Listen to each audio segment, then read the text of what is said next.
మోంతా తుఫాన్ ప్రభావం రైతులపై తీవ్ర స్థాయిలో పడింది. గడిచిన 3 రోజుల నుంచి కూడా ఎడతెరపు లేకుండా కురిసిన వర్షాల కారణంగా చేతికి వస్తుందన్న పంట కాస్త కూడా నేల కొరిగిన పరిస్థితి. అయితే మనం విజువల్స్లో కనుక చూసుకుంటే కనుక ఈ చుట్టుపక్కల ఉన్నదంతా మన కను చూపు మేరలో ఉన్న పంట పొలం అంతా కూడా పూర్తిగా నేల కొరిగిన పరిస్థితి అయితే కనిపిస్తుందని కూడా మనం చెప్పుకోవచ్చు. అయితే దీనికి సంబంధించి పూర్తి స్థాయిలో అయితే పంట పొలం అంతా కూడా నేల కొరిగిన పరిస్థితి అయితే మాత్రం ఉంది. మనం ప్రస్తుతానికి రామచంద్రపురం నియోజకవర్గం కాజులూరు మండలం ఉప్పుమిల్లి గ్రామంలో అయితే మాత్రం ఉన్నాం. మనతో పాటు కొంతమంది రైతులు ఉన్నారు. ఆ రైతులు అసలు పంట ఏ విధంగా వేశారు, ఏం జరిగింది అనే అంశం తెలుసుకునే ప్రయత్నం చేద్దాం. ప్రస్తుతానికి మనం ఒక పొలంలో ఉన్నాము, వరి పొలంలో ఉన్నాం. ఇదంతా కూడా నేల కొరిగిపోయిన పరిస్థితి.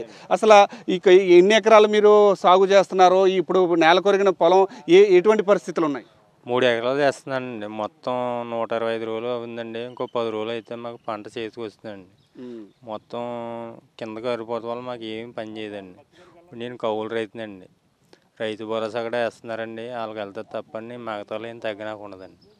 ఓకే, కౌలు రైతుగా ఉన్నారు మీరు. ఎకరానికి అంటే వరి పండించడానికి ఒక ఎకరానికి సుమారుగా ఎంత పెట్టుబడి పెట్టే అవకాశం ఉంటుంది? 30,000 అవుద్దండి. 30,000. ఓకే, ఎన్ని బస్తాలు పండుతుంది?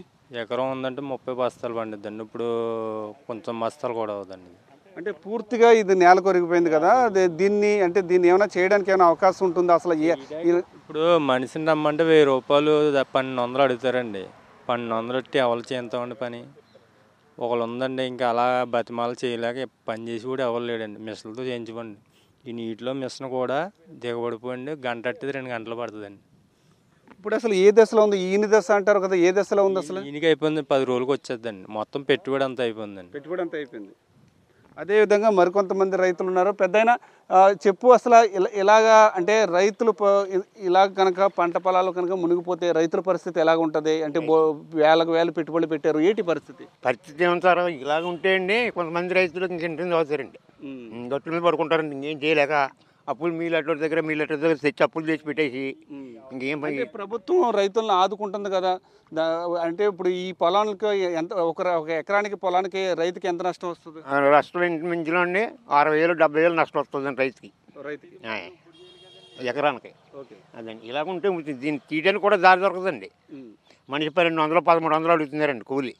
కేకెత్తే బాగుంటే వస్తున్నారు, లేదా వెళ్తుంటే వస్తున్నారు, లేదా రానంటున్నారు. అంతే అండి, ఏం చేయాలో కూడా అర్థం అవుతుందండి రైతుకి. అదండి పరిస్థితి. అయితే రైతుల పరిస్థితి అగమ్య గోచరంగా మారింది. ఎందువల్లంటే ఇప్పుడు ప్రస్తుతం మనం విజువల్స్లో కనుక చూసుకుంటే కనుక ఇదంతా అంటే మనకు కనిపిస్తున్న వరి కంకులన్నీ కూడా పూర్తిగా నేల కొరిగినాయి. ఇవి బురదలో ఉండడం వల్ల అంటే ఈ కనుక చూసుకుంటే కనుక కరెక్ట్గా ఈయన దశకి మరొక 10 రోజుల్లో పంట చేతికి వస్తుంది. కోత కోసేసి పంటని ఇంటికి తీసుకెళ్లే రైతుకి ఈ తుఫాన్ కారణంగా పూర్తిగా వరి పంట అంతా కూడా నేల కొరిగిపోయిన పరిస్థితి అయితే ఉంది. అయితే దీనికి సంబంధించి అంటే రైతుకి 2 విధాలుగా నష్టాన్ని అయితే చేకూరుస్తుంది. ఎందువల్లంటే ఇప్పుడు వరకు కూడా ఒక ఎకరానికి 20,000 నుంచి 30,000 వరకు కూడా రైతు పెట్టుబడి పెట్టాడు. మరో 10 రోజుల్లో పంట చేతికి వస్తుంది. ఇదొక రకం నష్టం. అయితే పంట చేతికి వస్తే ఇప్పుడు పెట్టుబడి కాగా ఇంకొక 30,000 వరకు కూడా రైతుకు వచ్చేసింది. ఆ 30,000 కూడా పోగా ఇప్పుడు ఒక ఎకరం అంతా కూడా పూర్తిగా పడిపోయిన పరిస్థితిలో దీన్ని శుభ్రం చేయించడానికి అంటే ఈ నేలకి ఒరిగిన పంటని బయటికి తీయడానికి కూడా రైతు తిరిగి పెట్టుబడి పెట్టవలసిన పరిస్థితి అయితే మాత్రం ఉంది.